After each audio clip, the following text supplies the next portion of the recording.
અરે સર આ સાચી વાત છે કે અફવા છે? 12,000 માં તમે થાઈલેન્ડ ફરાવો છો, 20,000 માં દુબઈ ફરાવો છો, ખોટું નથી ને? અરે એકદમ સાચી વાત છે, તમે બેસો તો ખરી. એટલામાં તો ઇન્ડિયામાં નથી ફરાતું સાહેબ. પણ આપણે ક્યાં ઇન્ડિયામાં ફરવું જ છે, આપણે ઇન્ટરનેશનલ જ ફરવાનું છે. તો કઈ કઈ ઓફર છે ને કયા કયા કન્ટ્રી છે? આપણી પાસે ઓફરની વાત કરું તો મિક્સ કન્ટ્રીની ઓફર છે, હા. જેના અંદર તમને થાઈલેન્ડ પ્લસ મલેશિયા બંને કન્ટ્રી આવી જશે ખાલી ને ખાલી 26,000 માં. ઓહો, આ તો શર્ટ ને ટી શર્ટ ની જેમ એકની સાથે એક ફ્રી.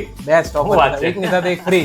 બીજી ઓફર? બીજી ઓફર જેને પોતાની વાઈફ ને ગિફ્ટ કરવું છે કઈ, હા, હા. તો એના માટે બાલી પ્લસ મલેશિયાની ઓફર છે, જે માત્ર ને માત્ર 40,000 માં છે. અને સર આ સિવાય કયા કયા કન્ટ્રી છે? આ સિવાય આપણી પાસે થાઈલેન્ડ 12,000 થી છે, મલેશિયા 18,000 થી છે, બાલી 25,000 થી છે, વિયેતનામ 30,000 થી છે અને સિંગાપુર 35,000 થી છે. તો મિત્રો સસ્તામાં સિદ્ધપુરની જાત્રા થઈ જાય ને એવી સરસ મજાની ઓફર લઈને એડવાન્સ હોલિડે વાળા આવી ગયા છે. તો તમારે હવે ઇન્ડિયાના બધા જ બુકિંગ કેન્સલ કરી નાખો ને ઇન્ટરનેશનલ ફરવા માટે આવી જાઓ. અને આ બધા જ પેકેજ છે ને વિધાઉટ ફ્લાઇટ છે અને 3 સ્ટાર હોટલ સાથેના છે. તમારા ફરવાના શોખીન મિત્રોને આ રીતે ઝડપથી શેર કરજો, એ પણ લાભ લઈ શકે. અને બધી જ વસ્તુ તમને સ્ક્રીન ઉપર દર્શાવેલી છે, ઝડપથી બુકિંગ કરો, ફૂલ થાય એ પહેલા.